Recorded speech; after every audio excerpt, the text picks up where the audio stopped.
Dear students, welcome back to my YouTube channel. आज का ये video standard 8 Maharashtra board subject English का है। माय इंग्लिश बुक 8 का हम chapter number 2.3 the little river का स्पष्टीकरण देखने जा रहे हैं। तो स्पष्टीकरण शुरू करने से पहले मैं चाहती हूँ कि आप वीडियो को पूरी देखना, वीडियो को लाइक करना, दोस्तों के साथ शेयर करना और चैनल को सब्सक्राइब करना बिल्कुल भी मत भूलना। तो लेट्स स्टार्ट। पोएम है द लिटिल रिवर और पोएट हैं रविंद्रनाथ टैगोर। तो सबसे पहले हम पोएट यानी कवि के विषय में जानकारी प्राप्त करते हैं। तो रविंद्रनाथ टैगोर ये एक बंगाली कवि, लघुकथा लेखक, गीतकार, नाटककार, निबंधकार और चित्रकार थे। सन 1912 में उन्होंने अपनी प्रसिद्ध काव्य रचना गीतांजलि का अनुवाद अंग्रेजी भाषा में किया और उसे प्रकाशित किया। इससे उन्हें पाठकों का एक बहुत बड़ा वर्ग मिला। उन्हें के जो पाठकों में वृद्धि हुई, बहुत ही ज़्यादा संख्या में उनके पाठक जो हैं बढ़े, उन ऑडियंस उनको मिले, उनकी ऑडियंस में बहुत ही ज़्यादा वृद्धि हुई। और इन कविताओं में उनका जो है छोटे बच्चों के प्रति तथा निसर्ग के प्रति प्रेम देखने को हमें मिलता है। तो रविंद्रनाथ टैगोर जो थे ये एक नोबेल पुरस्कार विजेता भी रह चुके हैं। एशिया के सबसे प्रथम नोबेल पुरस्कार विजेता में इनका नाम आता है। और रविंद्रनाथ टैगोर ने आप जो राष्ट्रगान गाते हैं जन गण मन, यही उसके कवि भी हैं। तो हमने अभी रविंद्रनाथ टैगोर के बारे में जाना, जो कि द लिटिल रिवर के पोएट हैं, कवि हैं। अब हम कविता की ओर बढ़ते हैं। Our little river it meanders along. In summer, the water is only knee-deep, and cows and carts can cross it with ease, for the banks, though high, are not too steep. तो ये जो little river है, इस कविता के माध्यम से कवि ने, रविंद्रनाथ टैगोर जी ने, कवि ने नदी के विभिन्न स्वरूपों का वर्णन किया है। यहाँ पर उन्होंने विभिन्न स्वरूपों की जो है, नदी का जो स्वरूप है अलग अलग तरीके का, उसका वर्णन यहाँ पर किया है। ये एक साधारण या सामान्य नदी का वर्णन करते हुए कहते हैं, साधारण दिन और साधारण समय की नदी का वर्णन कर रहे हैं। एक साधारण सा दिन है जिसमें वो अपने गांव की एक छोटी सी नदी का हमें वर्णन करते हुए बता रहे हैं। तो उनके गांव में जो है कवि बता रहे हैं कि हमारे जो गांव है वहाँ पर एक छोटी सी नदी meanders along, flow with twists and turns। इसका मतलब क्या है? flow with twists and turns यानी मोड़ लेते हुए, टेढ़ा मेढ़ा और घुमावदार होकर बहना, मोड़ लेते हुए बहना। तो हमारे गांव में जो एक छोटी सी नदी है वो मोड़ लेते हुए घुमावदार तरीके से बहती है। इन समर, अब यहाँ पर जो वर्णन किया जा रहा है नदी का वर्णन, जो फर्स्ट स्टैंजा में कवि कह रहे हैं, वो किस समय की नदी का वर्णन कर रहे हैं? वो ग्रीष्म काल की समय जो नदी है उस समय की नदी का वर्णन कर रहे हैं। ग्रीष्म काल में जो नदी होती है उसका पानी कैसा होता है? नी डीप, घुटनों तक ही है। ग्रीष्म काल में नदी में पानी कम हो जाता है, पानी का स्तर कम हो जाता है, वाटर लेवल कम हो जाता है। तो गर्मी के मौसम में नदी में कम पानी है। पानी कितना है? सिर्फ घुटनों तक ही है। And cows and carts can cross it with ease. अब गर्मी का मौसम है, ग्रीष्म काल है, पानी जो है नदी में कम है, नदी में पानी का स्तर कम है, घुटनों तक ही है, जिससे क्या है, काउस एंड कार्ट्स यानी गाय और दूसरी गाड़ियां जो हैं उसको आसानी से क्रॉस कर सकती हैं, यानी एक किनारे से दूसरे किनारे पर आसानी से आ जा सकती हैं, नदी को पार कर सकती हैं। For the banks though high are not too steep। अब यहाँ पर कवि क्या कह रहे हैं कि जो नदी का किनारा है वो ज़्यादा ऊंचा भी नहीं है, वो थोड़ा ऊंचा है। नदी का किनारा कैसे? नदी का किनारा ज़्यादा ऊंचा नहीं है, वो थोड़ा ऊंचा है, लेकिन वो पूरी तरह से भीगा हुआ नहीं है। नॉट टू स्टीप यानी वो पूरी तरीके से भीगा हुआ नहीं है। सेकेंड स्टैंजा की तरफ हम बढ़ते हैं। No science of slime, the sands shine bright, on one shore cashwells blossom white, chirping miners through that side, the jackal's howl is heard there at night. No science of slime. Slime का अर्थ क्या है? Thick slippery substance. Thick slippery substance अर्थात यहाँ पर इसका अर्थ क्या हुआ है? यहाँ पर कीचड़ का, इससे तात्पर्य कीचड़ से है। आगे आता है काश। काश क्या है? Tall grass with white feathery flowers. ये लंबी घास है, लंबी घास है और उस पर क्या हो रहा है? सफ़ेद रंग के जो है फूल खिल रहे हैं। लंबी घास है जिस पर सफ़ेद रंग के फूल खिले हुए हैं। तो no sign of slime, the sands shine bright. अब ग्रीष्म काल के समय का वर्णन किया जा रहा है। तो गर्मी के मौसम में नदी का पानी जो है कम है, पानी थोड़ा है, उसके पानी का स्तर कम है, जिसके कारण क्या है? किनारे पर कीचड़ नहीं है। देखिए किनारे की तरफ जो कीचड़ होती है वो अब हमें देखने को नहीं मिल रही, क्योंकि गर्मी का मौसम है, पानी का स्तर कम हो गया है। जो किनारे की कीचड़ होती है वह भी सूख गई है और किनारे पर पड़ी हुई बालू, सैंड्स शाइन ब्राइट, यानी किनारे पर जो रेत पड़ी हुई है वो क्या हो रही है? चमक रही है और धूप पड़ने पर वो और भी चमक उठती है। ऑन वन शोर कैश फिल्स ब्लॉसम वाइट। अब एक किनारा जो है, नदी के एक किनारे पर कुछ घास उगाई है, कुछ लंबी घास उगाई है और जिस पर सफ़ेद रंग के फूल खिले हुए हैं। और ये सफ़ेद रंग के फूल और घास को हम क्या कहेंगे? काश। इस घास का वहाँ पर एक क्षेत्र है। Chirping mynas through that side. Chirping mynas, मैना क्या कर रही है? मैना जो है अपनी बोली में बोल रही है, उसका साउंड, चिरपिंग साउंड हमें सुनाई दे रहा है उस तरफ। The jackals howl is heard there at night. और रात्रि के समय क्या होता है? रात्रि के समय जो जैकल है, सियार है, उसके दुखद रोने की आवाज़ हमें सुनाई देती है।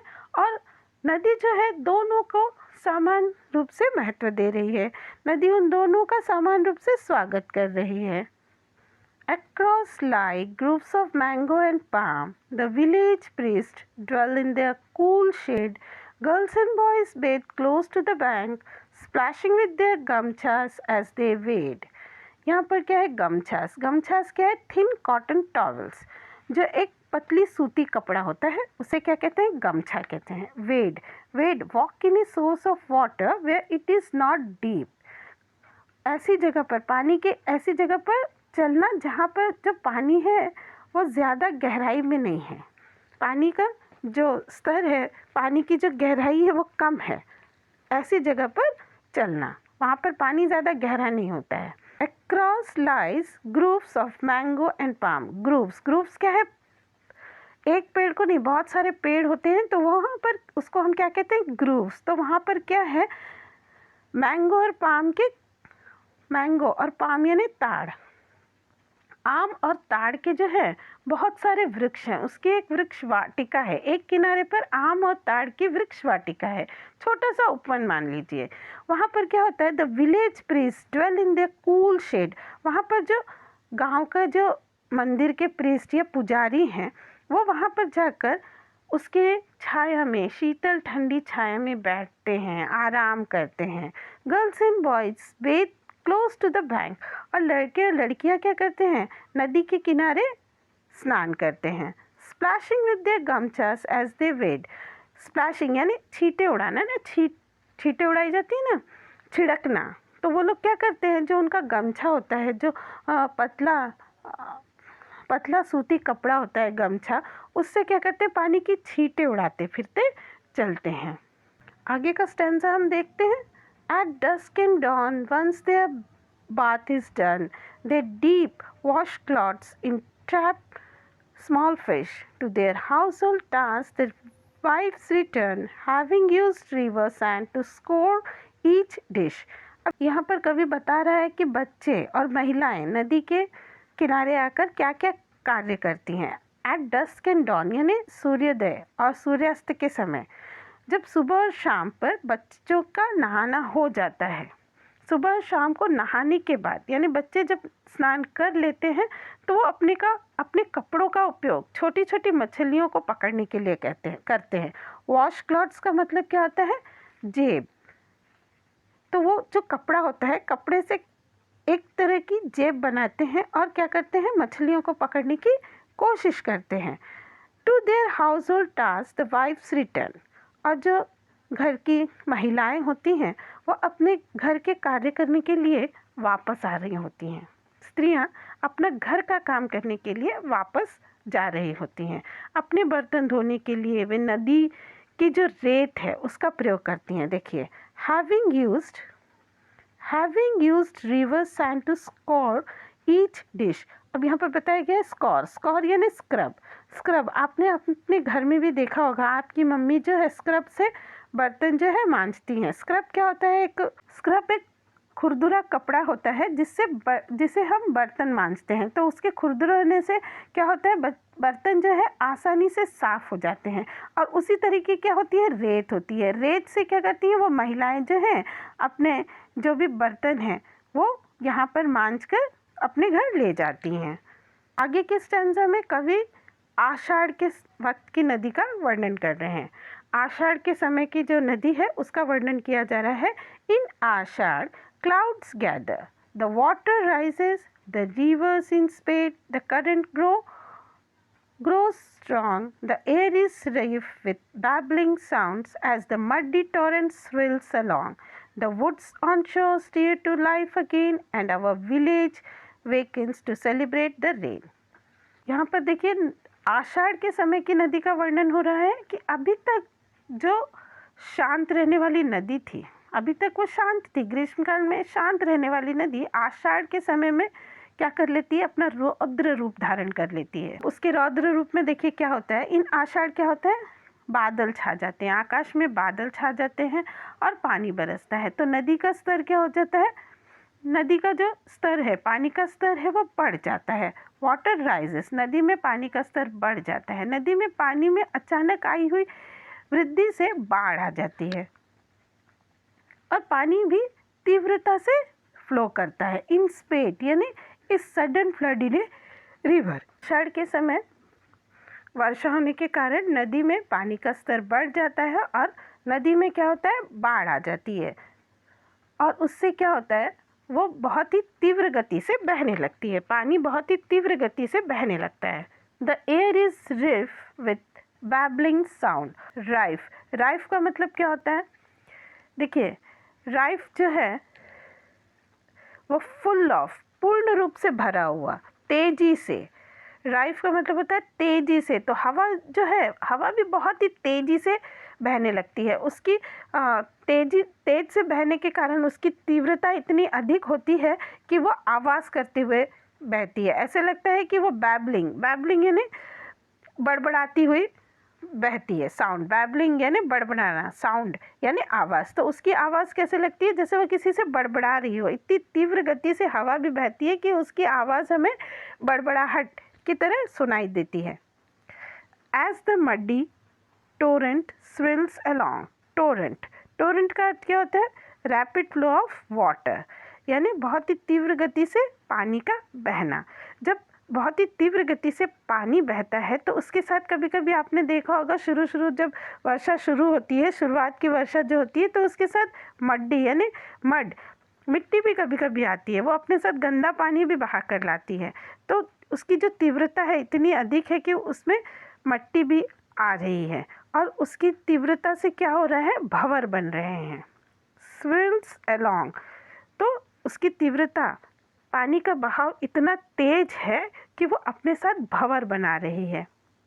पानी में हमें भंवर बनते हुए दिखाई दे रहे हैं। The woods on shore stir to life again. किनारे पर के जो झाड़ हैं, लकड़ियां हैं, वो भी फिर से ऐसे लग रहा है जाग उठी हुई हैं। नदी के किनारे की वनस्पति को पानी क्या कर रहा है, पुनर्जीवित करता हुआ दिखाई देता है कि उससे जो है उसके किनारे की जो पौधे हैं, पेड़ पौधे हैं, वहाँ पर जो झाड़ हैं, वनस्पतियाँ हैं, उनको एक पुनर्जीवन मिल गया हो। और इसका स्वागत करने के लिए, वर्षा का स्वागत करने के लिए जो सभी गांव वाले हैं, हमारे जो सभी विलेज वाले हैं, गांव वाले हैं, वह सभी क्या कर रहे हैं, गांव वाले नदी के किनारे जमा हो जाते हैं और वर्षा का स्वागत करते हैं। तो यहीं पर जो है हमारी जो कविता है वो समाप्त होती है। Thanks for watching the video.